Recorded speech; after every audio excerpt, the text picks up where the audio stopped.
Cinema hero Andhra Pradesh deputy CM Pawan Kalyan Telangana రాష్ట్రం గురించి తెలంగాణ ప్రజల్ని అగౌరవపరిచే విధంగా మాట్లాడటం అనేది చాలా బాధాకరం.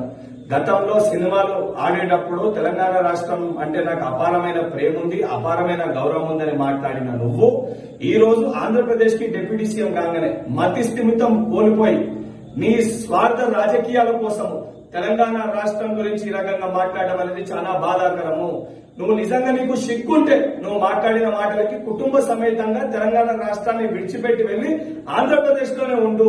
నువ్వు కనీసం సోయి లేకుండా తెలంగాణ ప్రజలు అత్యధిక నీ సినిమాలు చూసి నిన్ను గౌరవిస్తుంటే బల్బుతో ఈ రోజు తెలంగాణ రాష్ట్రం గురించి ఈ రకంగా మాట్లాడడం అనేది చాలా దురదృష్టవశాతము. నువ్వు ఇదే రకంగా నీ వైఖరికి నువ్వు తెలంగాణ ప్రజలకి తెలంగాణ రాష్ట్రంలో ఉన్న ప్రతి ఒక్కరికి క్షమాపణ చెప్పకపోతే తెలంగాణ రాష్ట్రంలో నీ సినిమాలు ఆడనివ్వము. నువ్వు రేపు పొద్దున తెలంగాణ రాష్ట్రంలో తిరుగుతే నిన్ను పరిగెత్తించి తెలంగాణ రాష్ట్రంకి వెళ్లి కూడా తెలంగాణ యువత తెలంగాణ ప్రజలు తరిమి కొట్టే పరిస్థితి ఏర్పడుతుందని చెప్పి పవన్ కళ్యాణ్ హెచ్చరిస్తున్నా. Cinema hero Andhra Pradesh deputy CM Pawan Kalyan Telangana రాష్ట్రం గురించి తెలంగాణ ప్రజల్ని అగౌరవపరిచే విధంగా మాట్లాడటం అనేది చాలా బాధాకరం.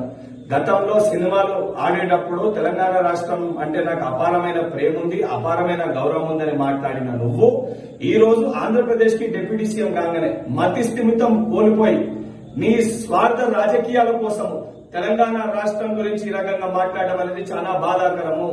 నువ్వు నిజంగా నీకు సిగ్గుంటే నువ్వు మాట్లాడిన మాటలకి కుటుంబ సమేతంగా తెలంగాణ రాష్ట్రాన్ని విడిచిపెట్టి వెళ్లి ఆంధ్రప్రదేశ్ లోనే ఉండు. నువ్వు కనీసం సోయి లేకుండా తెలంగాణ ప్రజలు అత్యధిక నీ సినిమాలు చూసి నిన్ను గౌరవిస్తుంటే బల్బుతో ఈ రోజు తెలంగాణ రాష్ట్రం గురించి ఈ రకంగా మాట్లాడడం అనేది చాలా దురదృష్టవశాతము. నువ్వు ఇదే రకంగా నీ వైఖరికి నువ్వు తెలంగాణ ప్రజలకి తెలంగాణ రాష్ట్రంలో ఉన్న ప్రతి ఒక్కరికి క్షమాపణ చెప్పకపోతే తెలంగాణ రాష్ట్రంలో నీ సినిమాలు ఆడనివ్వము. నువ్వు రేపు పొద్దున తెలంగాణ రాష్ట్రంలో తిరుగుతే నిన్ను పరిగెత్తించి తెలంగాణ రాష్ట్రంకి వెళ్లి కూడా తెలంగాణ యువత తెలంగాణ ప్రజలు తరిమి కొట్టే పరిస్థితి ఏర్పడుతుందని చెప్పి పవన్ కళ్యాణ్ హెచ్చరిస్తున్నా.